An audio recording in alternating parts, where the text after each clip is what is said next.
Evet, başlattım. Hep de böyle başlatıyorum. Bu arada başlattımla başlıyor. Hiç giriş yapamıyorum. Sıfır. Buradan Berna'ya şey yapıyorum. Selam söylüyorum. O da giriş yapamıyor. Berna Ece Gündüz. O yüzden merhabalar Derin Universe sakinleri. Hepiniz hoş geldiniz. Bugün daha 40 dakika önce tanıştığım ama bayıldığım bir içerik üreticisi Aleyna var karşınızda. Selam. Sadece Leyna olarak YouTube'da varsın değil mi? Evet, doğrudur. Zaten bütün hesaplarını falan ben alt yazı şeye koyuyorum. Açıklamaya koyuyorum. Gidip takip edin. Bu bir Gidip emirdir. takip edin. Bu bir emirdir. Bu bir emirdir. Gidin takip edin. Çünkü beni seviyorsanız kesinlikle onu da seveceksiniz. Çünkü ben de onu izliyorum. Çok seviyorum. Kendisine Percy Jackson oyuncularıyla röportaj yaparak bambaşka bir level'a taşımış bir içerik üreticisi. O yüzden şu anda ben de heyecanlıyım. Senin gibi böyle yüksek level bir içerik üreticisiyle yapıyorum. Çok teşekkür ederim. Çok onur oldum şu anda. Hakkını vermem lazım en baştan. Kendisine bayılıyorum. Şimdi bu Ben de bölümde aynı şekilde. hiç sana şey vermeden geçtim. Çünkü direkt House of Dragon'a geçelim diye. Ay, House of evet. Dragon konuşacağız. Let's go. Let's go. House of the Dragon'ın bir de House of Dragon diyorum her seferinde. Adını doğru söyleyemediğim bir şey. Game of Thrones'tan beri bu arada ben senin bütün şeylerini izliyorum. Videolarını Teşekkür izliyorum. ederim. House of Dragon videolarını da izledim. Çok uzun zaman oldu ama bizi Evet. beklettikleri için tekrar izlemeyi düşünüyorum. 3. sezona hazırlık olsun. Unuttum. Ne düşünüyorsun şimdi bu House of Dragon'ın genel bütün bir sezonları hakkında, şimdiye kadar olan sezonlar hakkında ne düşünüyorsun? Ne hissediyorsun? Of. Şimdi bir nefret başlıyor. Sinir. Adrenalin doluştu damarlarıma. Ya şöyle, ben ilk sezonu çok severek izledim. Bence tarih kitabı niteliğinde yazılmış bir eseri alıp daha iyi uyarlayamazlardı diye düşünüyorum. Ve o zaman atlamalarını bence çok smooth, çok akıcı bir şekilde yaptılar. Karakter değişimleri, oyuncu değişimleri bence çok iyi yansıttılar. Fakat ikinci sezona geliyorum. Abi hiç mi ders almadınız mesela ilk sezonlar? Çünkü orada güzel bir şey yaptınız. Bunun devamını anlatacaksın ve daha büyük bir hikaye anlatacaksın. Şimdi burada tamamen iç savaşa giriyoruz. Ve bana verdiğin şey hani filler bölümlerden oluşan 2-3 tane önemli anın olduğu ama karakterlerin bile onlar gibi hissettirmediği bir sezon verdin. Tamam, görsellik çok güzel. O CGI'ları beğeniyoruz. Ejderhaları görmek tabii ki bizi çok heyecanlandırıyor. Ama bir kere sen House Targaryen'ı anlatıyorsun. Yani Targaryen hanesi dediğin, ki ben Lannister olarak bunu söylüyorum şu anda. Targaryen hanesi dediğin yani Martin'in de çok sevdiği ve gerçekten Westeros için, Westeros tarihi için çok önemli olan bir hane. Sen şimdi bunun iç savaşına odaklanıyorsun. Yani başka hiçbir etken yok etrafta. Atıyorum, ne bileyim, oradan Stark'larla bir kavgadan bahsetmiyoruz ya da 4 kralın, 5 kralın, 6 kralın birbirine girmesinden bahsetmiyoruz. Bu tamamen bir nevi kardeş kavgası, yani bir taht kavgası var ortada. Ortalık karışıyor Hightower'lar yüzünden. Hepsi o tarikatçı hane var ya, hiç de sevmem. Hiç de sevmem. Ortalığı karıştırması sonucu ortaya çıkan bir iç savaş var. Tabii ki burada Viserys'in de boklukları var ya, hiç iyi bir kral değil yani. O yok, iyi bir kral olduğunu savunan, iyi bir baba olduğunu savunan varsa karşı karşıya gelip tartışmak istiyorum kendisiyle. Evet, Rhaenyra'ya çok iyi bir babaydı. Ama sonuçta Rhaenyra'nın kaderini etkileyen bir şeye sebep oldu. O yüzden o da tartışılabilir mesela. O yüzden genel olarak dizi hakkında ilk sezonu çok severek izlediğim bir dizi olarak aklımda kalsın istiyorum. İkinci sezon beni sinir krizine soktu. Hani o Daemon'un annesiyle gördüğü rüya falan, en son şeyim böyle, ne yapıyorsunuz ya, ne izliyorum şu anda? Tamam, Targaryenlar evet ensest de ensest. Evet, akraba evliliğiyse evlilik ama anne ya. Yani. Daemon'un hani az çok eğer ki karakterini biliyorsanız, ki kitapta bence Daemon'un nasıl bir hani has Targaryen olduğunu çok iyi yansıtmışlar, bir tarih kitabı olmasına rağmen. Martin gayet güzel anlatmış onu. Targaryen hanesine bu kadar bağlı başka kim var mesela diye düşünüyorum. Çünkü Daemon gerçekten geleneklerine çok sadık. Bir de annesi çok saygı duyduğu biri. Neden? Daemon doğduğu gibi annesi o hani sanki yeni doğum yapmamış gibi alıyor çocuğu, ejderhanın sırtına biniyor. Hani bu kadar geleneklerine sadık bir hanenin çocuğuna annesiyle ilgili rezalet bir rüya gördürmenizi asla kabul etmiyorum. Ya bu değil ya. Bu değil bizim sevdiğimiz Game of Thrones evreni. Ben anlıyorum, şok etmeye hani odaklı bir evren ya bu. Şok edecek. Ama bu şok etmek değil ya. Bu bir de mantıklı da gelmiyor. Tamam, Demon diyecektim. O uyuyor da. Uyuyor. Daemon'un böyle annesine çok saygı duyduğunu, annesine gerçekten sevgi ve saygı duyduğunu biliyoruz. Ama bunu illa bu yönden mi göstermen gerekiyor? Bu ne kadar saçma ve iğrenç. Ya bunun amacı ne mesela? Bu sahnenin amacı ne? Bize neyi hissettirmek, neyi vermek? Bir de gerçekçiliği de sıfır olan bir sahne. Yani ve mesela dediğin gibi ben de mesela birinci sezonu ben bir tık o zaman atlaması nasıl olacak diye ilk başta tedirgin olmuştum. Demiştim ki ya biraz fazla mı hızlı gidiyoruz acaba? Neden bu kadar? Ama zaman atlamasını çok güzel geçirdiklerini birinci sezonda düşünüyorum. Ve birinci sezonu bitirdiğimde ben Game of Thrones fanı değilim mesela. Ben House of Dragon'ı daha çok sevdim dedim. Çünkü galiba Game of Thrones'un finalinden de kaynaklı bir nefret olduğu için böyle şey demiştim. Oh be tek bir aile var işte ne güzel abi. Ben bir aileden devam diye düşündüm. Çünkü Game of Thrones'u izlerken bir tık bunaldığımı hissediyordum. Çok fazla aile, çok fazla dram, herkes birbirleriyle siyasi, politik kavgalar, o onu öldürüyor falan. Bir tık orada kafam karışıyordu. House of Dragon'ın birinci sezonu izlediğimde şey demiştim. Ben karakter draması çok severim. Yani böyle entrika, anladın mı? Bir aile ve entrika bayılırım. O yüzden birinci sezona bayıldım. Ama ikinci sezon Allah kahretsin onları. Ben birinci sezon bitirdim ve ben öyle House of Dragon'ın Fire and neydi kitabının adı? Blood kitabını tekrar okudum ve böyle şey oldum.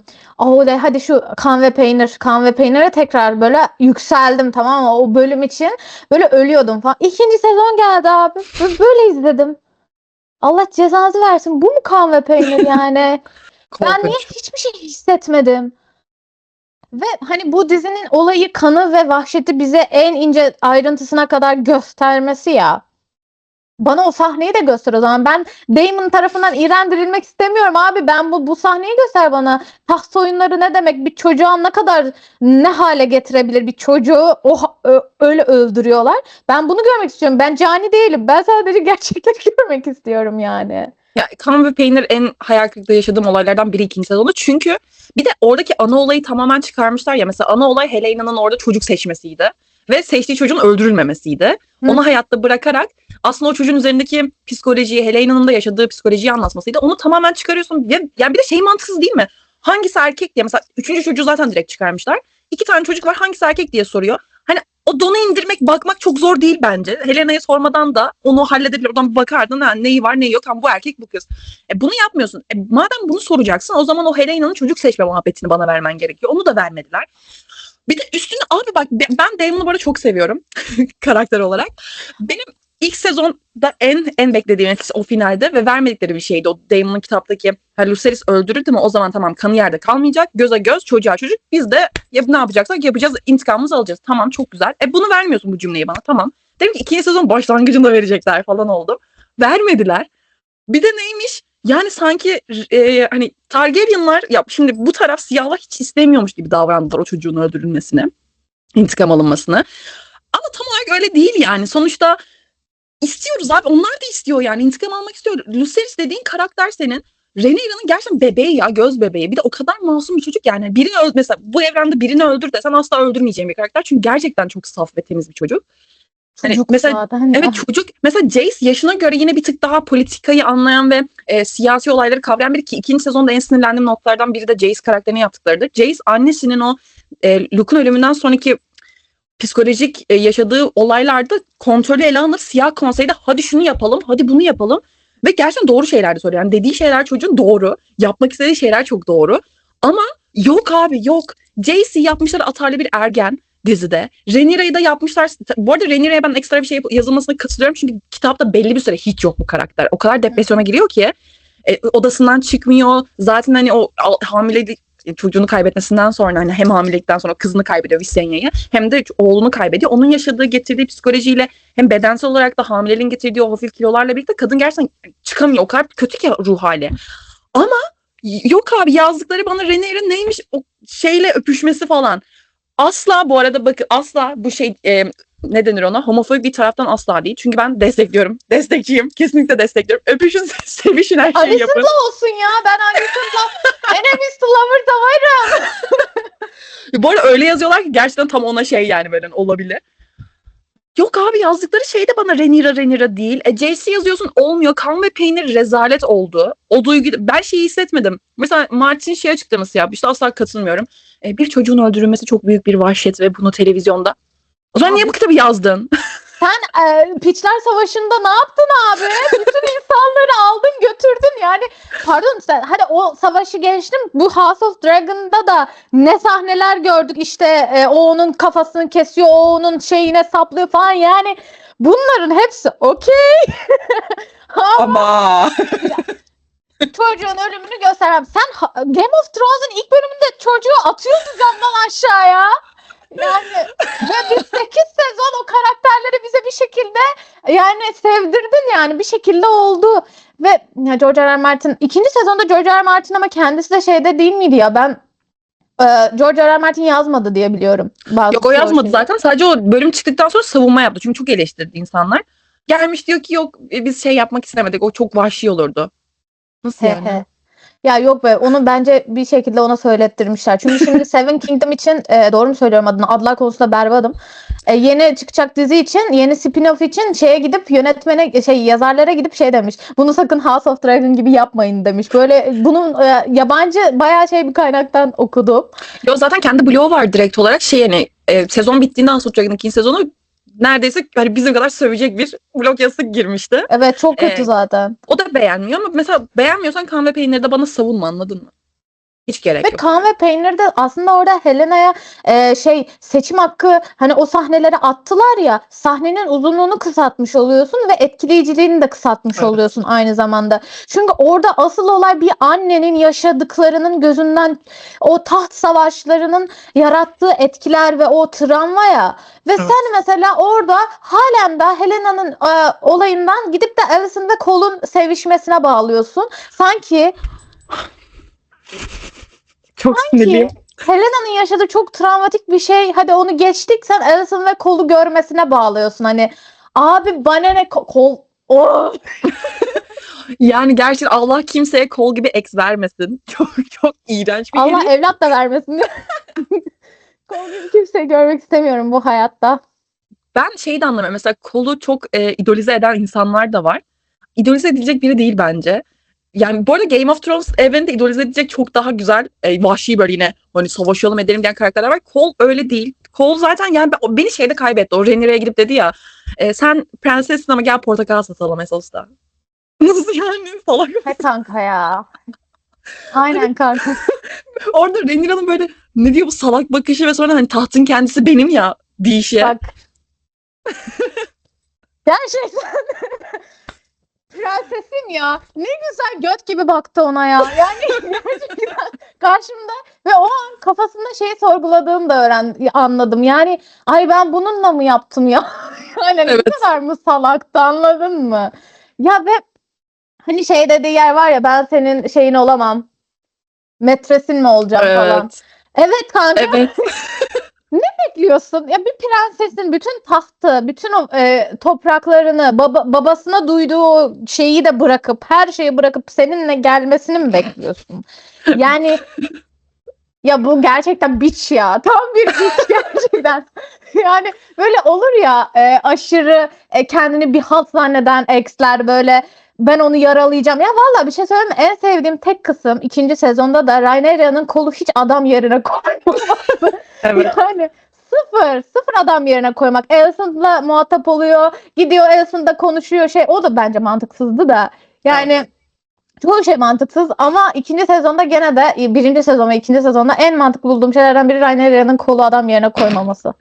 Gerçekten çünkü kimse bence koymuyor. Bence Alicent da koymuyor. Zevkleri için kullanıyor. Yani bu arada şeye bakıyorum şimdi Red Keep'e. Hani başka yapacağım düzgün kim var ki orada eli yüzü düzgün. Aynen. Yani abi bu bir ihtiyaçsa su ve yemek gibi bir ihtiyaçsa bir kadın için de ihtiyaç. Bir de yani Viserys'ten çıkmış gencecik bir kız. Çok kötü ya. Bak o sahnelerde ben çok dedim ki yaşasın Game of Thrones izliyoruz. Çünkü o sahneler birinci sezonda beni böyle dan diye ve şöyle bir şey de var ya asıl seni yaralayan şey bence bu. Geçmişte kalmadığını bilmek. Bunların Evet. o dönemde kalmadığını bilmek seni çok vuruyor. Ve mesela Alicent'ın Viserys'e sahneleri beni çok etkilemişti. Bir de Viserys'in küçük kızla işte adını Ay, unuttum evet. şu an. Şeylerin Rhaenys'in çocuğu. Ay neydi kızın adı? Hı hı. Lena. Lena. Lena Daemon'ın karısıydı. Ben. Daemon her lane'a dediğinde ben veriyorum. Ne? Nasıl yani? Sen, Dragonstone'a götür beni. Renir oldu ben ben. metresin olurum. Şey olurum ben, kuman olurum. Buradayım. Yani işte o Viserys'in o kızla buluştuğu ve hani kötü hissettiği sahneler. Mesela oralarda böyle işte birinci sezonu bence sevmemizin sebeplerinden bu küçük küçük sahneler ve bu küçük sahnelerin hepsi çok vurucu sahneler. Evet. Ama ikinci sezonda o kadar vurucu savaş çıktı ya. Evet. Ve mesela senin dediğin gibi ben Lace, ay ya adları o kadar zor ki Allah kahretsin. Adlarının hepsinde Jacaerys, evet. Nasıl okunuyor? Hayır, aklıma gelse adını okuyamıyorum o kadar şey ki. Jace'de direkt. işte. Ha? Jace. Jace de aynen. Daha rahat olur. Aynen. Valla izleyenler şu anda saldım. Şu an Leyla ile tamamen House of Dragon konuşuyorum. Ben Jason oyuncusunu da seviyorum. İngiliz çok severim bir kere. Çocuğu ben de çok seviyorum ya. Çok ses tonu da hoşuma giden bir çocuk. Maşallah, Allah sahibine bağışlasın. Ama mesela İkiz Krallıklara falan gittiği sahneler o kadar yumuşak geçti ki ve o kadar ben Jace'in ne yaptığını, ne halt ettiğini, yani sen aslında çok büyük bir şey yapıyorsun kardeşim. Onları ikna etmeye gidiyorsun işte. Savaşta işte annen yok, sen artık baştasın, bunları bir al eline, bir şeyler yap. Sen halen daha gidip nişanlınla işte beni şey yapıyorlar ya, beni kimse iplemiyor. Aslında diyeyim, sen kendini ipleteceksin ya, kimse önünde eğilmeyecek, burası Westeros. Kendine gel ya, savaşçı olman lazım. Bir de ben kitabı okuduğumda kafamda çok savaşçı bir genç canlanmıştı, Evet. açıkçası. Gerçekten savaşçı. Rhaenyra'nın erkek versiyonu. Zaten Rhaenyra kendisi de onu, yani Jace'i kendisine benzeten ve aynı zamanda onunla paylaşıyordu ya bütün hikayeyi falan. Evet. Zaten bildiği için onun geçeceğini, hani onun ondan sonraki varis olarak gördüğü kişi de o olduğu için onunla paylaşıyor. Yani ve Jace'in bu kadar pasif yazılıyor olması ve 3. sezon zaten ölümünü gördük mü biz 2. sezonda? Görmedik. Hayır. Aman dur. Galut geliyor. Spoiler. Söyledikten sonra Gözlerimde gördün mü? korku anı ve panik. Ya bu videoyu açıyorsanız abi biliyorsun, spoiler ya. Ben bunu konuşmak istiyorum. Evet, en kötü şey yaparsın. Başlar 3. sezon beklentimizi konuştuğumuz bir başlık atıp belki spoiler diye yazabilirsin.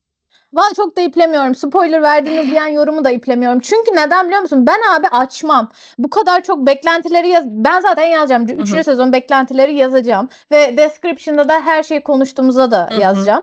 Daha artık bunların hiçbirini okumayıp da gelip burada spoiler vermişsin bana derseniz sinirlenirim. Evet, Yani, evet. o yüzden spoiler. Ya bir de yazılı şimdi kaynak materyali olduğu için bir şeyleri konuşmadan durmak çok zor ya. Ben yapamam. Ben mesela sana inanamıyorum. Bazen senin videolarını açıyorum House of Dragon için. Böyle şey oluyorum. Kız burada kesin söylemek istedi. Bir şey de söyleyemedi. Evet ya, çok zor. Özellikle tepki videosu çekerken şimdi ne geleceğini biliyorum sonuçta. Evet, yazımda bir şeyler ekleyip çıkarabiliyorlar ama sonuçta bu karaktere 2 bölüm sonra ne olacağını biliyorsun ve tepki de şey böyle hani hayır, yeni söylememen lazım. Hayır, sus falan. İçimden böyleyim ve o yüzden kamerada bazen kesiyorum tabii oraları ama şöyle duruyorum belki hani tepki vermemek için. Evet, fark ettim. Bak o anlarda dedim zaten, bir şey söylemek için söyleyemiyor bu kızcı. Ay çok zor. Ve senin yerine ben söylüyordum o videoları. Çünkü böyle oluyor. Falan diyesim geliyor ve mesela ben şeyden de garip geliyor bana. Şimdi 3. sezon gelecek, tamam mı? Ve öyle bir pazarlıyorlar ki şu an ben bir daha dönüp 2. sezonu izledim. O yüzden sana da burada bunu söyledim. Jace öldü mü abi? Yani hani çünkü şu anda verilen fragmanlarda onda bunda acaba şeyle mi geçecekler? Yani hani o bölümü Jace'in spoiler öldüğü yere böyle zaman atlaması olarak mı geçecekler? Şu an ben ondan Abi geçemezler bu arada. Galut çok önemli bir savaş ya. O Triarchy'nin gelip donanmasıyla yani orada karşılaşmaları, oradaki Jace'in yine böyle bence savaş stratejisidir. Ejderhasıyla yapmaya çalıştıkları Triarchy'nin aslında ne kadar büyük bir donanma olduğunu göstermek için. Yani aslında Yeşillerin elinde olan 2-3 tane iyi donanma var gerçekten de. Bu Triarchy geçen sezon almalarıyla birlikte güçlendiler ve yani Yeşillere dair en güçlü 2 şeyden biri.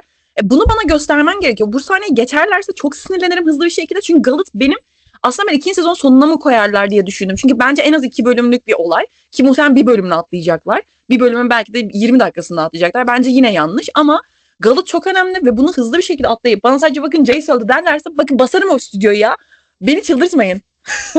Birlikte basarız be. Şurası değil mi? Burada çekmiyorlar mı abi bunu? Atlayıp bıçağa geliyorum oraya ya. Ya valla ben de alıyorum bileti, buradan trenle gideriz neresiyse. Ya gerçek ben Jace'i çok sevdiğim bir karakterdi. Kitapta, dizide batırdılar ama yine de onun ölümü ben şeyden dolayı. Bu arada bence bu dizinin, şimdi biz sinirleniyoruz ama dizi bu daha karakter odaklı bir dizi olduğu için ve savaş odaklı olmadıkları için bize bütün savaşları, Rhaenys'in öldüğü savaşta mesela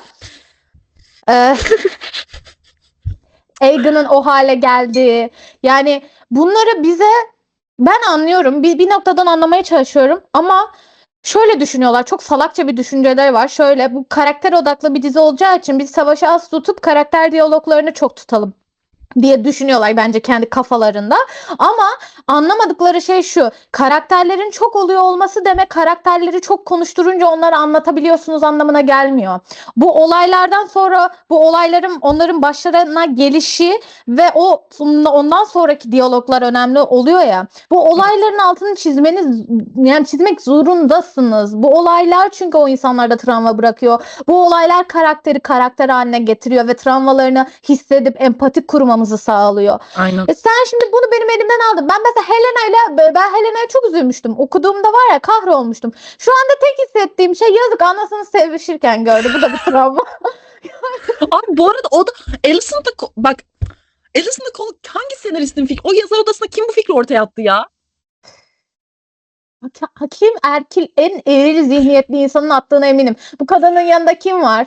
Yakışıklı. Bunlar ikisi böyle çok vakit geçiriyorlar. Bunlar kesin sevişir. Erkekle kadın.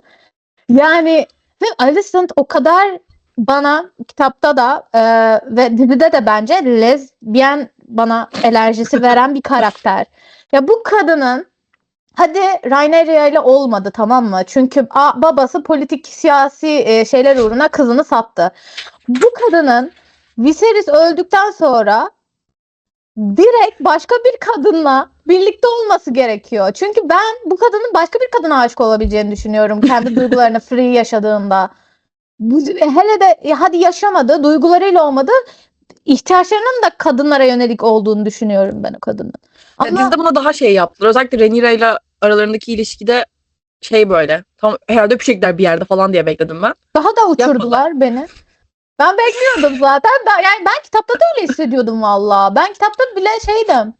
Yani bence Alicent ya bi ya da lezbiyen, ikisinden biri. Çünkü bu karakter bu kadar, yani bir de şeyden dolayı da yani hissiz bir şekilde sevişiyor ya Viserys'le. Yani hisli ama bir noktada çok artık otomatiğe bağlamış bir şey. Ya Viserys de ama nasıl hislesin? Ama straight olsam ben kusarım. Bak ben straight'im. Straight olsam dedim ya. Straight'im, ben kusarım, anladın mı? Gene bir şey hissederim. Ve kusarım abi. Bu hiçbir şey yapmadan, hissetmeden bana öyle dizide de veriyorlar. Ve böyle şey oldum. Tamam işte. İstediğim yere gidiyor Alicent şu anda. Benim hani Rhaenyra ile o enerjileri de, kanka modu yok gibi zaten. Ben kitapta hiç vibe almamıştım bu arada. Hani bir de Alicent kitapta çok daha böyle cadaloz ya. Ya evet.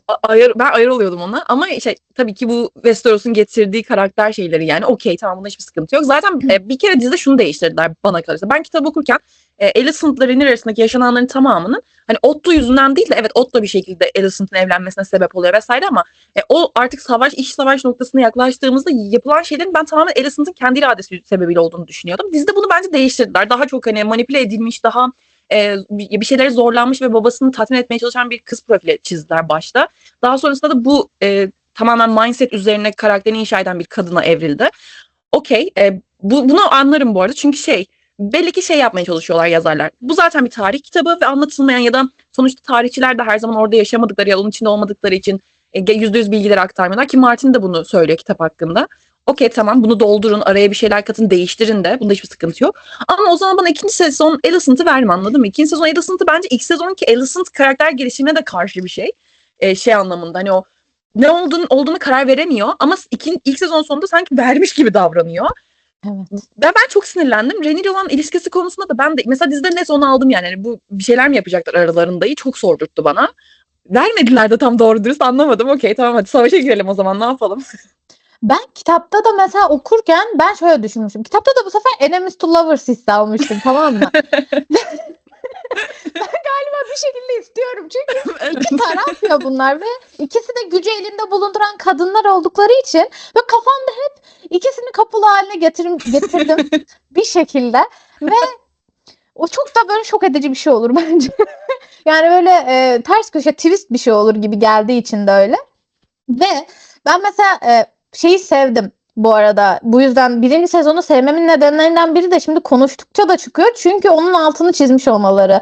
Yani hani onları daha yakınlaştırmış, daha sanki bir sevgili yaşanmamış platonik de bir şey olabilir, bilemiyorum. Bir ortada aşk olduğunu böyle gösteriyor olmaları karakterleri 3 boyutlu yapıyor ya, daha karakter haline getiriyor ve izlerken daha cafcaflı oluyor. Acaba öyle mi, acaba böyle mi falan filan. O yüzden hoşuma gitmişti. Ama aynı dediğin gibi ikinci sezonda abi Alicent herkes tarafından manipüle edilen, herkes tarafından bir oyuncak haline getiren bir karaktere dönüştü. Ama bu kız kendi babasını bile sürgüne yani hani aslında gönderebilen, kendi çıkarları uğruna her şeyi manipüle edebilen bir kadındı bu. Peki bu kadın nereye gitti? Yani bu kadın şu anda nerede? Ne yapıyor abi? Bu kadın sadece gidip Rhaenyra'ya savaş çıkarmayalım. İkisi birbirleriyle konuşuyorlar. Bak o sahne, Rhaenyra'ya döndüm böyle şey dedim. Anasın sen, ana çocuğu öldürdüler. Ya bu arada gerçekten bak, özellikle Rhaenyra kısmında hani o çocuğunu öldürdüler ya ve senin çocuğun gerçekten şey olmadı böyle hani. Ay pardon biz yanlışlıkla öldürdük onu ki Aemon'u biraz oraya getirdiler. Hiç hoşlanmıyorum ondan. Onun hikayesi böyle ejderham yedi ya. Tüy nasıl oldu? Sanki peşinde kovalamadın çocuğu gibi. Abi senin bak bu iç savaş başlamayacak bile olsa tamam babanı öldürdü okey Aegon'u tahta geçirdiler tamam savaş çıkacak ileriki ama senin savaşın nasıl başladığı yer neresi? Çocuğunu öldürdükleri an. Sen o çocuğunun ölü haberi geldiğinde o ejderhasının parçasını bulduğunda o savaş başladı. Ve sen hala Alicent'ı böyle oturup dinleyemezsin bile. Ben açıkçası benim çocuğumu öldürmüş olsalar. Alicent bana gelip ya bir şey öldürmesek mi hadi gel tahta geç dese. Ya, bak şu kapı var ya Dragonstone'un. Siktir git derdim yani gerçekten. Abi ben orada yani silah icat etmiştim ya.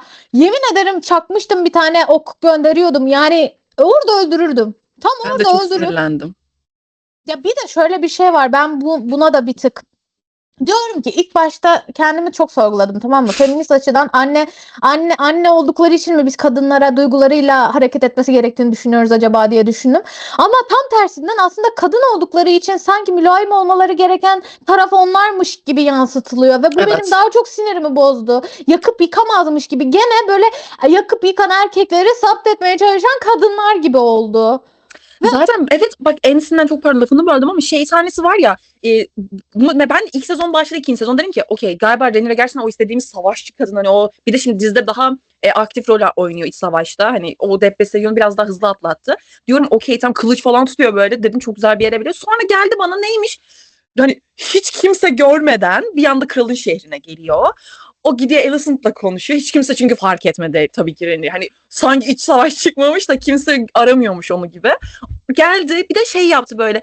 Ben asla öyle şeyler istemedim. Ben aslında seninle hep böyle birlikte olmak istediğim biz barış istedik falan. Hocam pardon alo Rhaenyra orada mı? Benim izlediğim Rhaenyra çünkü bu değil de. Nasıl ya? Ben bir şey söyleyeyim mi? Yani aynı şeyleri hissettim. Bir şey söyleyeceğim. Bizim 3. sezonu birlikte izlememiz lazım. Ya bir şey söyleyeyim mi? Aslında aynı yerde yaşıyorsa gerçekten hani tepki videosunu gel birlikte çekelim diyeceğim. O kadar yani kafamız uyuştu. Keşke. Öyle bir teknoloji var mı ya? Buradan yapabiliyor muyuz öyle bir şey bilmiyorum. Onu bir araştıralım bakalım belki olur. Bak lazım ama gerçekten o kadar sinir bozucu ki. O kadar sinir bozucu ki. Ve bu senin söylediklerinde şey var ya Aemond'un Luke öldürdü. Bak Allah Aemon'da Daemon yapmaya çalışmıyorlar mı? Beni o çok sinirimi bozuyor. Aemon'da bizim gözümüzde Daemon yapmaya çalışıyorlar. Çünkü Daemon ne yaparsa yapsın böyle çok seksi, seviyoruz, aşığız falan ya. Matt Smith oynuyor abi yani. Çünkü ve Allah kahretsin ki çok karizmatik oynuyor. Ve yani evet bad boy, toksik seven içimizdeki o kız çocuğu seviyor onu. Tamam mı? Ya bu arada Gerçek evet ya. hayatta sevmemeye çalışırım. Bak bir şey söyleyeceğim. Şu mantığı anlamıyorum. Ben mesela Damon'ı sevdiğimi söylediğimde herhangi bir videomda altına şey yazanlar oluyor. Karısını öldürdü. Westeros'ta yaşıyor ya bu adam hani. 2025'te yaşamıyor ya, 2025'te karısını öldürmedi ya hani bu adam. He ya. Abi bir şey söyleyeyim, hani Westeros'ta bana çocukları sayma hadi. Helena gibi karakterleri de bir tık arka planda ki zaten bu evrende Helena gibi kaç tane karakter var? Birkaç tane var. Westeros'ta %100 hiçbir cinayet işlememiş. Hiçbir suça karışmamış bir tane karakter söyle sevdiğin ya. Yok. Yok bulamazsın çünkü. İmkansız. Zaten Westeros'un olayı da bu ya. Öyle bir ekosistemde yaşıyorlar ya ki öldürsünler, hani bunu destekliyoruz. Damon'ın sevmem benim en büyük sebeplerinden biri bu arada. Matt Smith'in oynaması dışında kitapta da beni en çok etkileyen kısmı şuydu. O savaş stratejisi, o Targaryen hanesinin geleneklerine olan bağlılığı. Bak ben bunu Lannister olarak söylüyorum. Bir Targaryen olduğumu düşün bir de. Hani adama patır kütür düşeceğim. İnanılmaz seviyorum. Bu adam çok zeki. Bu adam gücünün farkında. Ve ben zaten dizideki o şeyi anlamıyorum. Damon'ın karaktersiz yani kendi ejderhasını kullanımını çok azalttılar. Bence yapılan en büyük hatalardan biri Yok çünkü gibi bir şey çok az. bu adamın şimdi bana Daemon deyince aklıma Matt Smith dışında şunlar geliyor. Bir, Targaryen olması ve Targaryen geleneklerine çok sadık olması. İki, ejderhasıyla onun arasındaki bağ ki kitapta şu anlatılıyor. Bunu bence dizide de vermeye çalıştılar. Mesela dizide ejderhasına ağzıyla komut vermeyen tek Targaryen şu anda. O Dracarys'i söylemeyen, ki söylemesini çok isterim Matt Smith'in. Ama söylemeyen çünkü telepatik olarak ejderhasına emir verebilen bir karakter. Sen bu karakteri bana bunu veremiyorsan, karakterin bu yanını ben eleştiririm. Çünkü yazamıyorsun karakteri. Zaten Daemon'un 2. sezonu yazımı beni mahvediyor. Ne yaptınız ya karakterime? Bu adam gelsin parçalasın abi, anladın mı? Adamın olayı bu çünkü. O yüzden şeyi asla kabul etmiyorum yani. Karısını öldürdü. Tüh ya. Abi, ejderha var ya. bu evrende. Tüh, nasıl öldürür ya? Ya bir şey söyleyeceğim. Bu arada ben mesela bunun bak feminist bakış açılarının bakılması gereken yerler sana seyircinin gösteriş biçimi olabilir. Olayları mesela karısını öldürmesi diyelim, tamam mı? Karısı da ata binen şövalye gibi kadındı, anladın mı? Bizim burada kadın öldürmek, feministlik bu şeyler başka bir evrenin, bu dünyanın gerçeklerinde hiyerarşik anlamda da senden güçlü zayıf bir insana, sana güçlü karşı koyamayacak bir insana yaptığın zulüm, cinayet, o bu şu, bunları yanlış olduğunu düşünüyoruz. Bu evrende kadın erkek ayrımı tabii ki de var, tahtlarda vesaire her yerde var, ama oradaki olay o değil ki. Oradaki hikaye, insanlar arasındaki iletişim, orada Matt karısı ondan güçsüz yapabildiği için yapıyor değil. Anlatabiliyor muyum? Orada Matt dedim ya. Anladık, merak etme biz seni. Ya zaten Daemon- bu arada Daemon oraya sürgüne gönderildi ya. Adam yani zaten sürgündeyken böyle ufak bir kaçamak tarzı. Hani evlendiriliyor ve bir kere zaten Daemon'ın Targaryen dışında biriyle severek evlenmesi bence asla mümkün değil. Çünkü adam o akraba evliliği, benim hanem o falan hani. İşte kafasında. gelenekçi, full Evet. şey. Ve şeyi düşünüyorum yani, ben Daemon'u sevdiğimi söylediğimde bana verdiğin argüman karısını öldürmesin. Yani bakıyorsun bu evrende eleştirecek, çünkü günümüz o dediğin gibi bakış açısında mindset'ini eleştirecek çok şey var. Bir, akraba evliliği ne alaka yani. İki, cinayetler, suçlar ya zaten başta ya bu adama kılıç kullanıyor ya. Telefon yok ya evrende. Ben yemişim karısını öldürmüş. Yani o hikaye açısından bana anlatılan şey hoşuma gidiyorsa ben o zaman hiç kimseyi sevemeyeceğim bu evrende. Öldürdüğü Evet, için birini. kimi sevelim abi? Bu evren öyle bir evren değil. Yani Evet. bir de fantastik bir şey izliyoruz, bunu kaçırıyorlar ya, bence problem orada. Tarih işi gibi bakıyorlar. Aslında fantastik bir şey izliyorsun sen. Zaten izlediğin şey fantastik ve bu dizide bir tane bile sevilecek normalde karakter yok. Yani yok. Normalde normal sağlıklı bir insan gözüyle baktığında gerçek hayatta hiçbirini hayatında korkarak kaçacağın insanlar hepsi bunların. Ve ben şimdi o zaman kimi seveceğim yani, bu çok saçma bir argüman yani, karısını öldürdü diye. Ya anasını da şey yapıyor şimdi. Ay inanılmaz gerçekten. İşte bence Daemon'un karakterini ben şöyle hissediyorum bak, gerçekten. Normalde Aemond yaptığı hiçbir şeyden pişmanlık duymayan. Onu konuşuyorduk, evet. Aemond normalde yaptığı hiçbir şeyden pişmanlık duymayan, evet onu öldürdüm diyen, evet yeğenimi de öldürdüm diyen bir karakter normalde ya. Ve gidip de sen onu ağlayarak aslında öyle yapmak istememiştim, ben sevgi istiyordum, sevilmek kabul. Abi bak, Daemon'u ikiye bölmüşler gibi hissettim. Daemon'u biz sevince, o yani seyirci Daemon'a pozitif ve böyle empati duymaya başlayınca ve sevmeye başlayınca abi Aemond'u da biz buradan yazalım. Aemond'u da daha grileştirelim. Aemond'u da biraz daha böyle yeşillerin arasında sevilmemiş. Böyle Daemon gibi aslında zaten rolleri biraz benziyor ya. Normal kitapta da rolleri hani ikinci kardeş olmaları, tahta aslında kendi haklarının olduğunu düşünmeleri vesaire zaten rolleri benzediği için bir tık karakterin tamamını yani Daemon'ın yarısını biraz da buna koyalım demişler. Ama öyle değil. Aemond bayağı bildiğin tak tak tak her şey kötülüğü yapıp söyleyen bir karakterdi. Ben Daemon'ı Daemon olarak zaten okuduğum için Daemon gibi gördüğüm için seviyorum. Aemond'u da okuduğum karakterde görünce sevebileceğim. Ya ama yani Aemond da aynı Daemon gibi ağlar. Bir de çok ağlıyor ya oraya şeylere gidip.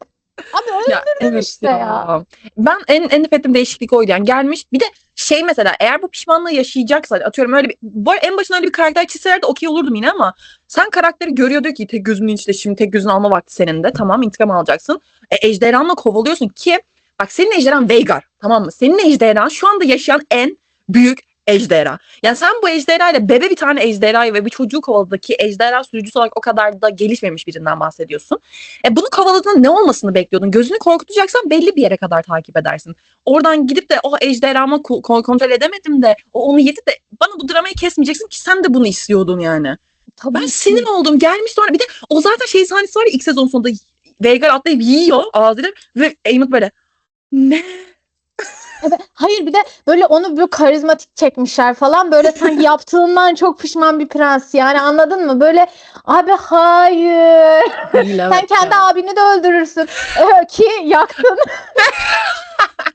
yani pardon sen buna pişmanlık duydun ona duymadın mı? Yani o zaman kendi abinin şeylerini bayağı ay o sahne mesela bak o sahneyi sevdim. Aidan'ın o yandığı ve şeylerinin çıkarıldığı o zırhının çıkarıldığı sahneler falan Evet. bir tık bana böyle eski hissiyatları verdi gibimsi. Ama yani gene mesela işte o Aemon'da konulan o bir ara başa geçti sonra onu da yapamadı. Böyle ne olduğu çok belirsiz bir sezon finali izledik.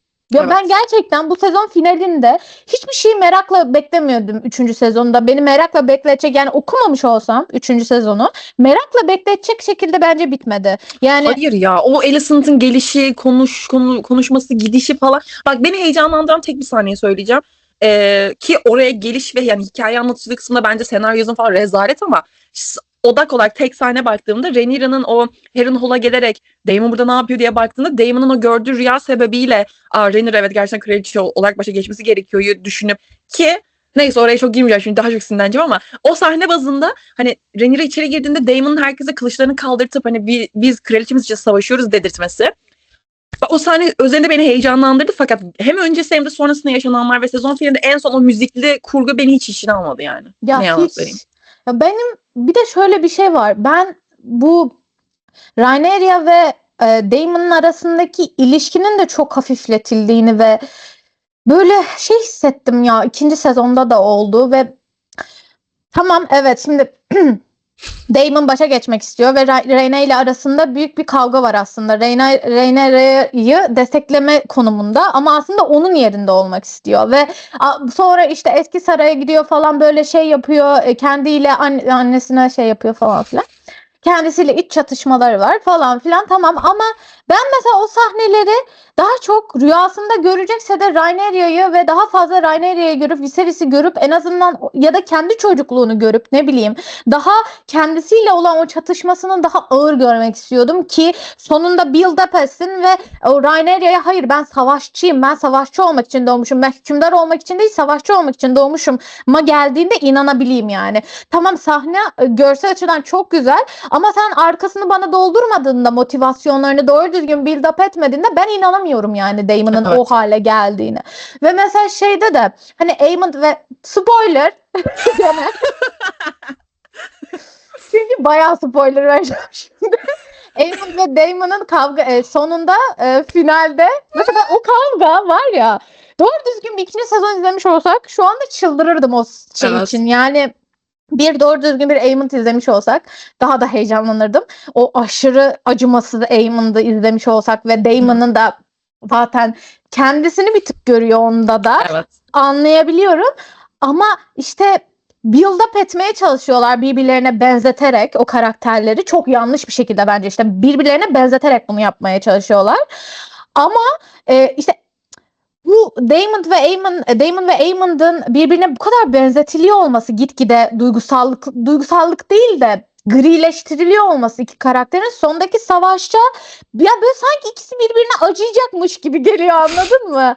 Aslında hayır ya. Abi gel kol kola Essos'a gidelim, biz boş ver bunları. Diyecekler bir anda. Aynen yani, ya da mesela yanlışlıkla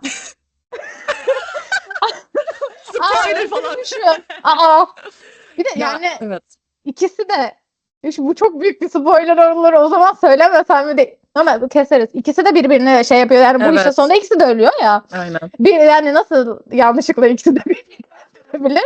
Onu düşünüyorum kafamda yani artık. O kadar moralim bozuk ki ikinci sezondan sonra.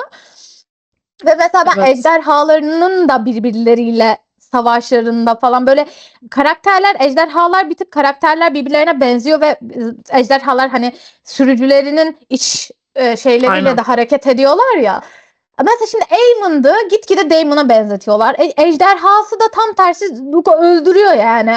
Hiç acımadan öldürüyor.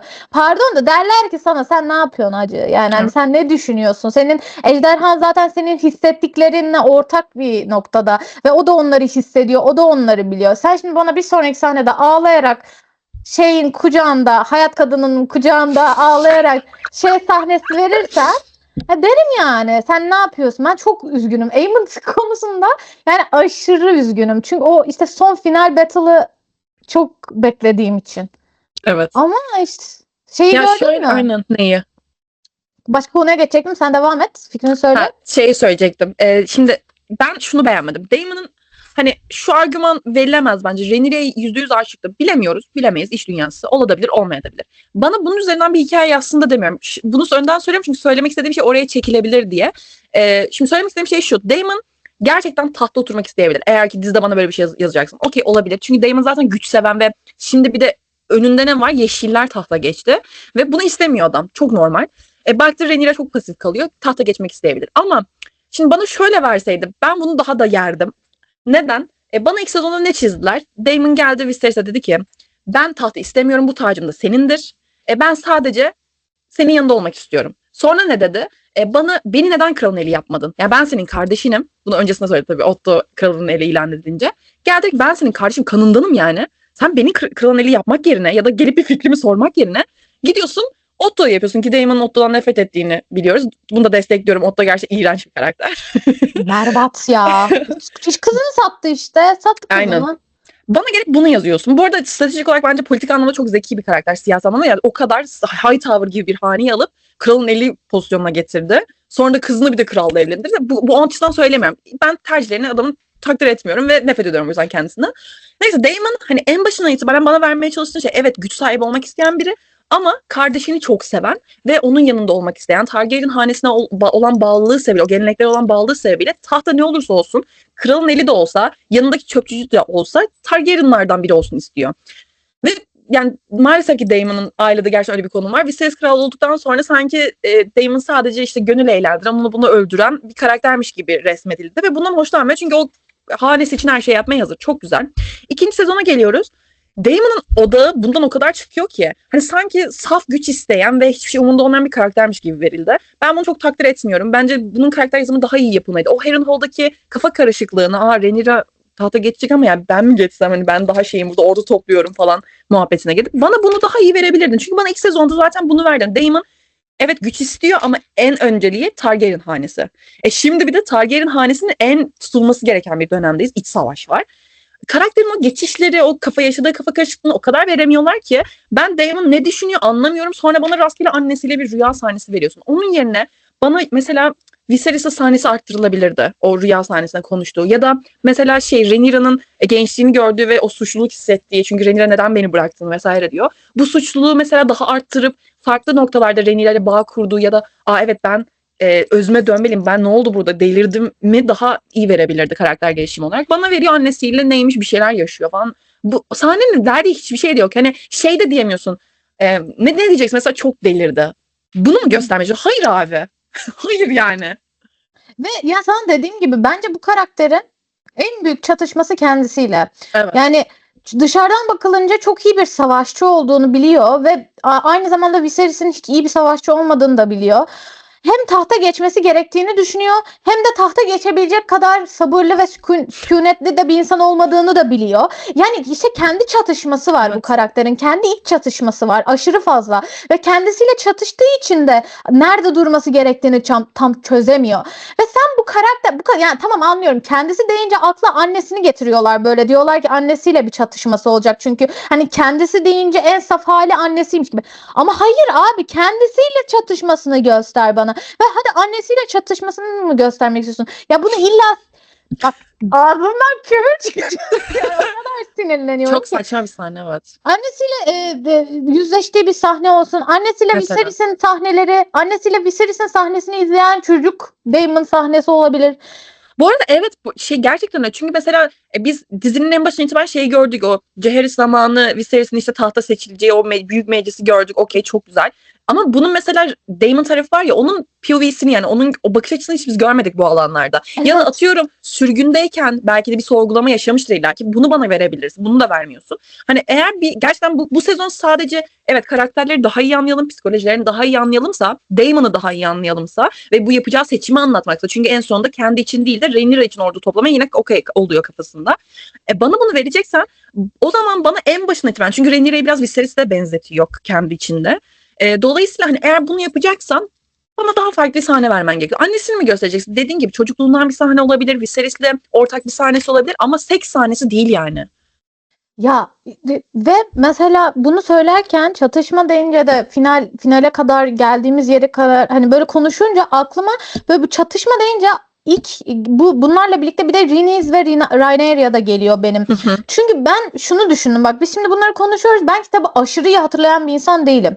Çok fazla hatırlamadığım detay vesaire, ben yani bu dünyanın böyle aşırı geek bir insan değilim. Ve bir izleyici olarak baktığımda da kitabı hiç okumadığımı düşüneyim. İzleyici olarak baktığımda da karakterlerle bir bağ kurmamı engellediler ikinci sezonda çoğunlukla. Çünkü zaten birinci sezonun yarısında karakter değişimi oldu ya, büyüttüler. Özellikle Rhaenyra işte büyüdü ve bu yüzden de mesela birinci sezonun yarısında o ilk doğum sahnesinden itibaren ben Rhaenyra ile çok büyük bir empati kurmaya başladım. İzleyici olarak bunu bana verdiler. Ama zaten birinci sezonun yarısında geldi neredeyse. Ve ikinci sezonda da berbat bir senaryolaştırma ve hikaye olduğu için ben karakterle resmen bağımı kopardınız benim. Yani şimdi bu karakter spoiler spoiler bir 5 dakika geçin. Nasıl anlatacağım? Dur şöyle yapayım. Berna'lar böyle bir teknik uyguluyor, onu yapayım. Elime indirdiğimde spoiler bitmiş olacak.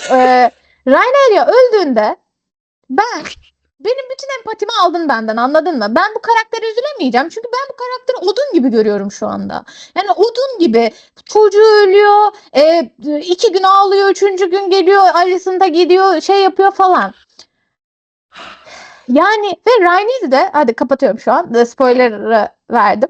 Rhaenys ve Rhaenyra'nın sahnelerinin ben çok fazla olmasını bekliyordum. Yani en azından Rhaenys'in tam böyle hani artık yeşillere ben onların yanındayım dediği ve aşağıdan hani o sahne çok güzel, tamam mı? Okey, müthiş. Onlara ben Rhaenyra'nın yanındayım böyle şey yaptı, lanse ettiği bölümde. Ben sonra dedim ki Rhaenys ve Rhaenyra'nın çok fazla sahnesi olacak, yaşasın. Çünkü birbirlerini en iyi anlayabilecek iki kadın karakter. Yani ikisi de tahtta kadın olduğu için elinden tahta alınan iki kadın. Mesela zaten sonraki bölüm Rhaenys'i öldürdüler. Yani ben neden mesela bu iki kadının birbirleriyle Rhaenyra'nın doğru düzgün Rhaenys'den aldığı bilgileri, ya çok az bir iki tane sahne vardı. Ama hani ben o bağı hissedemedim. Ben hiçbir şey hissedemedim ikinci sezonda. Hiçbir çatışmanın, hiçbir ilişki dinamiği doğru düzgün ilerlemedi. Diyaloglar Maalesef. olmadı neredeyse. Olay izledik. Sadece olay ve olayların hepsi de ard arda ve hiçbir hissiyat bırakmadan devam etti karakterlerde. Yani işte Rhaenyra çocuğu öldü, sadece iki şey ağladı, sonrasında Alicent'a gitmesi gibi. Her seferinde bunu diyeceğim çünkü çok saçma. Korkunç, evet ya. Ben Rhaenys konusunda şey böyle şimdi Corlys sonuçta kraliçenin eli oluyor ya Hı hı. ikinci sezonda. Ve bence o şey güzeldi, torunlarıyla yaptığı o konuşma falan da güzel. Beyla ile yapıyor. Beyla ile Evet. yaptığı konuşma çok güzeldi ama şimdi ilk sezonda bana Rhaenys'le olan konuşmasını veriyorsun Rhaenyra'nın. İşte Rhaenys diyor ki hiç yani kadını tahta görmek istemeyeceklerdir diyor. Ve Rhaenyra da o repliği çok severim zaten. Ben tahta geçtiğimde bütün düzeni değiştireceğim diyor. Okey, çok güzel. Şimdi ikinci sezonda bana yapman gereken şey şu. Bir, çatışacaklarsa önce çatışacaklar. İki, eğer çatışmayacaklarsa işte atıyorum bu Aegon'un tahta geçirmesinden sonra Rhaenys eğer ki oradaki şeyini koyuyorsa duvarını yeşillere ve geliyorsa buraya en baştan böyle tripli gibi davranmayacak. O konseye oturuyorsan abi bitti yani. Sen artık zaten bir iç savaş çıkacak burada. Bunu durduramayacaksın yani. Taraf seçmek zorundasın. Ve hani önce şunu bana verselerdi bari diyorum. Mesela Rhaenys gerçekten hani Aegon tahta geçti ama artık bunu yapabileceğiniz bir şey yok. Tamamen ümidini kaybetseydi mesela buna okey olurdum yaptığı şeylere. Ne bileyim o daha nötr kalmasına, Rhaenyra'yla başta konuşmamasına ya da işte atıyorum olan oldu falan şeklinde takılmasına. Ama sen bana önce geliyorsun diyorsun ki zaten haberi sen getiriyorsun bu arada bana. Tahta geçirdiler Aegon'u, tamam. O andan itibaren madem senin kocan yaralı, kölesi bir süre göremedik. O zamana kadar senin orada olup ki Daemon da salak saçma davranıyor başlarda atıyorum ya da Rhaenyra, Daemon demeyelim de Rhaenyra'nın o yaşadığı psikolojik şey sonucu Daemon'un çok iletişimleri de yok. Çünkü Rhaenyra tamamen kendini kapatıyor belli bir noktada. Kızını da kaybetti doğduğu gibi. Abi o zaman sen bu iletişimi bana geliştirsene. Bu karakterler bir konuşsun. Neler oluyor? Çatışacaksa da çatışsın. Ama yok. Veremiyorsun. Bana 2 cümle veriyorsun. Sonraki bölüm zaten ejderha gördük diye sevinelim. Ölüyorlar falan olalım istiyorsun. Bunu da ben yapamam. Bana mesela ikinci sezonda Rhaenys'le ilgili ne var abi hatırladın yani? Öldüğü sahne vardır maksimum ejderhasını alıp ben gideceğim Aynen öyle. falan yaptığı sahne vardır. Başka ne var? Hiçbir şey yok ya. Hiçbir şey yok. Ben o zaman bu diziyi neden izliyorum? Olayı iyi anlatmıyorsun. Olay değil, tamam. Karakter desen yazamıyorsun. Olay akışı çok dengesiz. Ben ne izliyorum? İkinci sezon böyle oldum. Ben ne izliyorum şu an? Aynen. Rhaenys sanki bir figürana çok böyle hani çok önemli bir figüran. Çok önemli bir figüran öldü gibiydi. Yani gerçekten öyle. Neden var dedim. Ben neden var o zaman şu an Rhaenys ya? Ya neden mesela ben ikinci sezon çoğu karakter için ya kitabı hiç okumayan bir insan olarak düşün. Çoğu karakter çok boş. Neden var? Bu sahnede neden bu karakter var? Anlamlandıramıyorum. Aslında kitabı okuduğunda çoğu karakter ileride olacak bir şeyin de mesela hiç konuşmayan bir karakter atıyorum işte Rhaenyra'ya gelip savaşan ona talip olan karakterlerin birbirini öldürmesi mesela atıyorum bu dünyaya hiç hakim olmayan bir izleyici olsam dersin ki okey bu da bir aksiyon oldu bitti gitti ama aslında bu evrene hakimsen o karakterlerin ileride neye sebebiyet vereceğini biliyor oluyorsun. Aynı şey Rhaenys gibi karakterler için de geçerli. Neden var bilmiyorsun. Öldüğünde de o yüzden ne etki ettiğini yani sende çok bir etkisi de olmuyor anladın mı? Öldü diyorsun sadece. Yani işte gerçekten. 3. sezon beklentilerine geçelim. Üçüncü sezon beklenti. Şimdi 3. sezon çok fazla olay var koyabilecekleri ve yani beni heyecanlandıran çok fazla olay var ama şu an bu da böyle masum bir heyecanlanma. Çünkü 2. sezonu izledikten sonra diyorum ki hani muhtemelen batıracaklar çoğu şeyi. Fakat 3. sezon beklentim yani daha çok olay bazlı açıkçası. Mesela Galat'ı görmek çok istiyorum ve nasıl yaptıklarını çok merak ediyorum Galat sahnesinde. Çünkü yani çok konuştum o yüzden burayı kısa tutacağım ama o Triarchy'nin hani gelip Corlys'in donanmasıyla birlikte karşı karşıya gelmesi ki bu zamana kadar onu birkaç diyalogda verdiler 2. sezonda. Hani Corlys'in donanması yüzünden mesela ticari çoğu şeyi yapamıyor kralın şehri. Ve atıyorum halkın aç susuz yani gerçekten fakirliği herhalde en net hissettiği anlardan biri kralın şehrinin ve bunun sebebi tabii ki Corlys'in donanması. Çünkü Westeros'ta hani Triarchy'yi şu an geçiyorum yok yani öyle bir donanma. Şimdi sen buna karşı bir donanma getirip bunun ne kadar büyük bir etki yaratabileceğini göstereceksin bana. O yüzden umuyorum ki bunu çok iyi verecekler. Umuyorum ama sadece. Ya, yani ne bakalım. fakir ekmek ne umut fakirin ekmeğidir. Ekmeğidir. Aynen. Tam olarak o. House of Dragon'ın konusu zaten tamamen öyle hissediyorum ya 2. sezonla birlikte. Hani fakirin ekmeği umuttur ben şu an. Ya ben izleyeceğim ama ben her şekilde bana fantastik evren verdiğinde ben izlerim. Yani Aynen. iyi kötü fark etmeksizin fantastik evrenlerin hassasıyım yani. Kesinlikle. Ve her şekilde izleyeceğim. Sinirlensem bile izleyeceğim. Ki benim mesela en büyük beklentim bir işte senin dediğin bir de ben Jace'in ölümüne ağlamak istiyorum. Beni ağlatın Allah aşkına. Ağlatın ya. Ağlatın beni abi. Ben Rhaenyra'nın yani doğru düzgün bir delirişini görmek istiyorum. Evet. Harbi delirişini görmek istiyorum. O gözünün dönüşünü görmek istiyorum. Aynen. Bu bir. İki, Aegon'un ben karakter olarak ne olur? Yani çünkü çok büyük bir comeback yapıyor ya. Çok büyük bir comeback yapıyor. Ve ben onu iliklerime kadar hissetmek istiyorum. Çünkü ben öncesinde çok daha yeni yani bu dizi çıktığında birlikte kitapları okumaya başladım. Ve diziden önce bitirmiştim. Ve böyle şey olmuştum. Aegon benim kafamda inanılmaz bir gelişim gerçekleşiyor ve çok twistli bir şey ya o. Evet. Yani izlemesi de çok keyifli olacak. Spoiler vermeyeceğim bu sefer. İzlemesi çok keyifli bir twist. Çünkü kitapta okurken de bu kadar ümidin kesilmiş bir karakterin bir anda böyle bir comeback yapıyor olması izlerken de beni çok keyifli hissettirmişti. Keyifli hissettirmişti diyorum. Okurken keyifli hissettirmişti. Hı hı. İzlerken çok keyifli hissetmek istiyorum. Ne olur. Evet ya. Benim diğer bir beklediğim şey Honey Wine. Ne diye çeviriyor? Bal şarabı savaşı galiba çevirmişlerdi. Çünkü o savaşta şimdi Daeron'u göreceğiz ya, Alicent'ın diğer bir çocuğu. Asla görmediğimiz, asla Onun göstermedikleri. fotoğraflarını gördün mü? Birkaç tane set fotoğrafı gördüm. Bekliyoruz yani, gerçekten bekliyoruz. Ve bence Honey Wine savaşı şey, böyle yeşiller için zafer diyebileceğimiz aslında. Çünkü Daeron'un gelişi ve ejderhasının dolayı dahil oluşu ya. Hani %100 savaşı kazanan kim kazanır, ne yapılır, burası tartışılır tabii ki, ama Daeron'un bir şekilde artık yeşillere dahil olduğu ve burada biri var dediği, ki benim yeşillerde zekasına güvenip sevdiğim tek kişi olabilir Daeron. Evet. O yüzden. Ama bir şey söyleyeceğim. Otto da onun arkasında ya. Yani şöyle, Otto siyasi olarak çok zeki bir adam. Ama bence savaş zekası olarak Daeron ya. Evet, yok canım. Savaş zekası olarak kesinlikle Daeron. Ama yani şöyle Otto ile birbirlerini çok tamamlıyorlar gibi geliyor bana bazen ya. Böyle Evet. Kitapta da okurken ya seviyorum karakteri. İzlemesini de çok seviyorum. Çok iyi bir savaşçı gene ve çok Evet. bir savaşçı. Daemon kadar böyle sabırsız bir savaşçı da değil. O da hoşuma gidiyor. Ama Otto ile o çakallıkları da çok benzeyince soğumaya da başlıyorum azıcık. Ve Yani evet, takdir ettiğimiz biri ama işte yeşiller zaten sayılı var.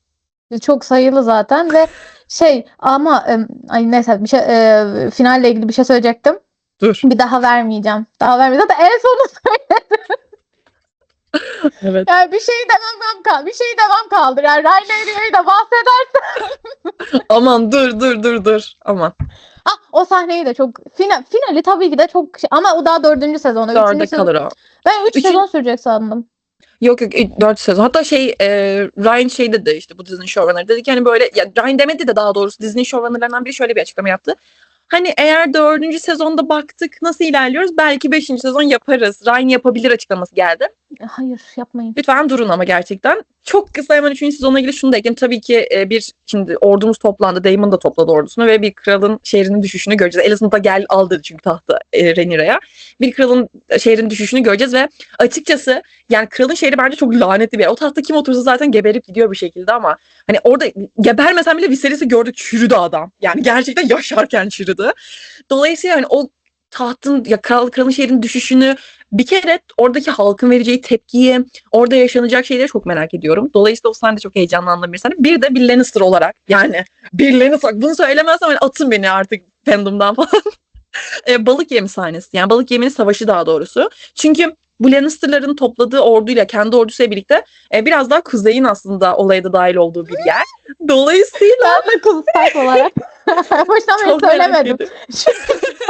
Starklar bebeğim, üzülüyorum. Ben Game of Thrones'tan beri çok üzgünüm.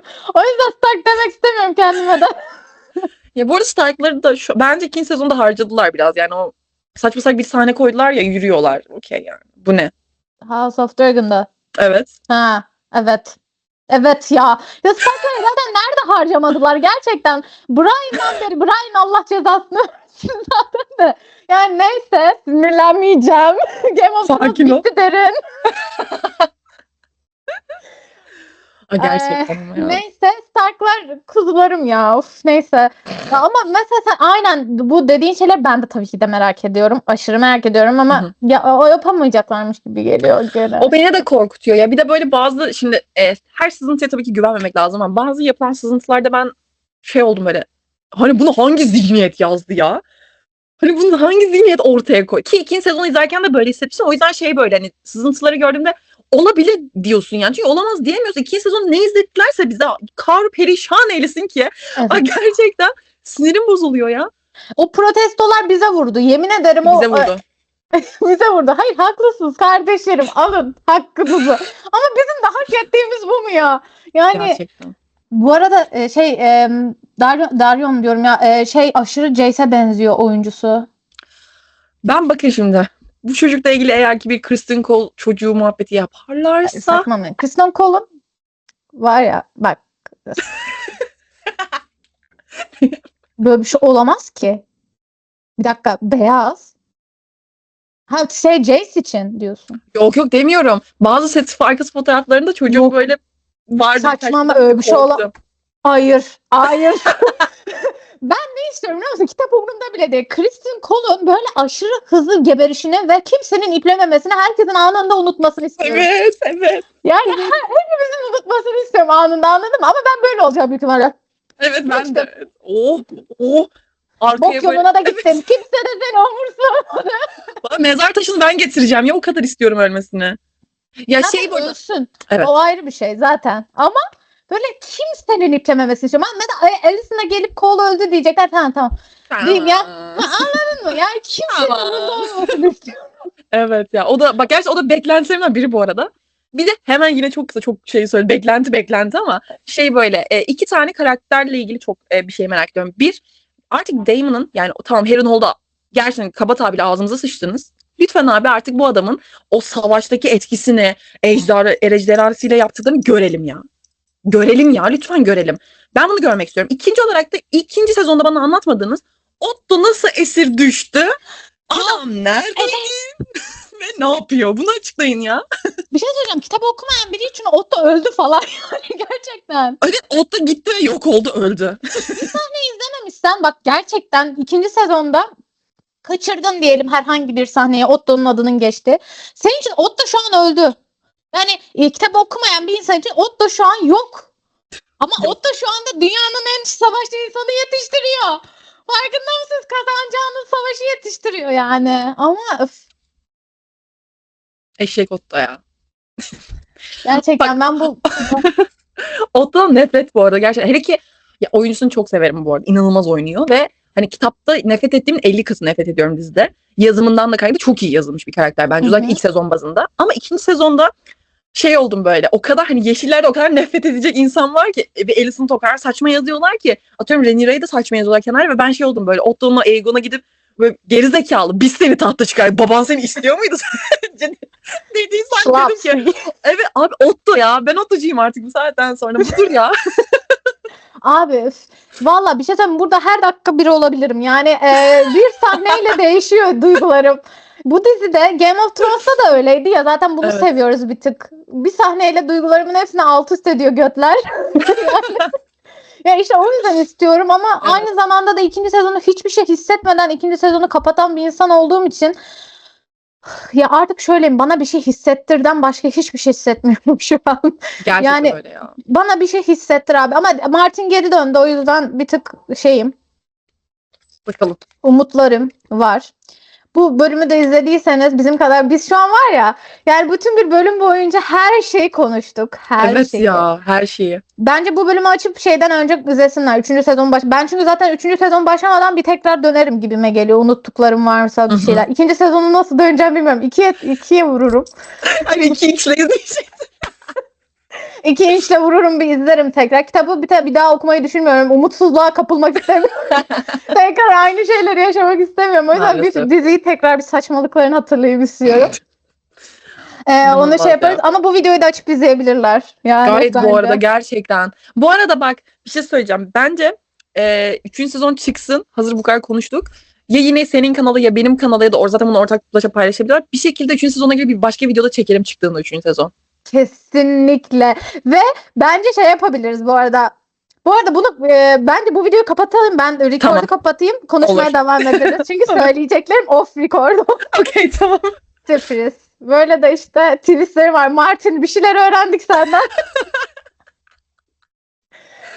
Teşekkür ederiz. Çok teşekkür ederim. Bunu da zaten collabs biçiminde paylaşırız. Ben sana gönderirim. Collaboration Tabii ki. gönderirim. İzleyenlere çok teşekkür ederiz. Bizi dinlediğiniz için bu kadar. Çok uzun konuştuk. Evet. Çok uzun konuştuk. Ama ben Susmadık. aşırı keyif aldım. Ben de Aşırı. çok keyif aldım. Davet ettiğin için çok teşekkür ederim. Ne demek. Ne demek, çok teşekkür ederiz diyelim. Bunu kapatalım. Bir sonraki videolarda zaten Aleyna'yı ben de çok göreceksiniz bence. Ben onu darlarım. Oley. Çok göreceksiniz bu ikiliyi diyelim. Sonraki başka videoda görüşmek üzere Talk Modunda. Bay bay. Kapatıyoruz zaten artık. Daha ne konuşacağız daha?